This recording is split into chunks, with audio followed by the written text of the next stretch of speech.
তেজগাঁওয়ের আনিসুল হক সড়ক নিয়ে ইঁদুর বিড়াল খেলা চলছে মন্তব্য করেছেন ঢাকা উত্তর সিটির মেয়র আতিকুল ইসলাম। সকালে তেজগাঁও ট্রাক স্ট্যান্ডে প্রয়াত মেয়র আনিসুল হক সড়কে অবৈধ পার্কিং উচ্ছেদে অভিযান চালানো হয়।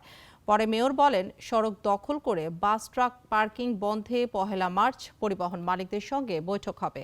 আরও জানাচ্ছেন রাজু হামিদ। ঢাকার ব্যস্ততম শিল্প এলাকা তেজগাঁওয়ের ৭ রাস্তা মোড় থেকে রেল ক্রসিং একসময় যার পুরোটাই দখলে ছিল ট্রাক স্ট্যান্ডের কাছে।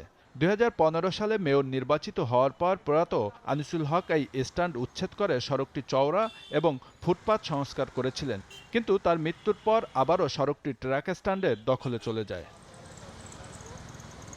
সকালে সিটি কর্পোরেশনের অভিযান হচ্ছে এমন খবর পেয়ে আগেই সরিয়ে রাখা হয় ট্রাক ও কাভার্ড ভ্যান, যেমনটি এর আগেও ঘটেছে।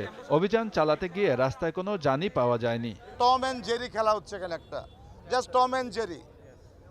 টম জেরি আমরা সবাই দেখেছি, টম অ্যান্ড জেরি ঠিক এরকম।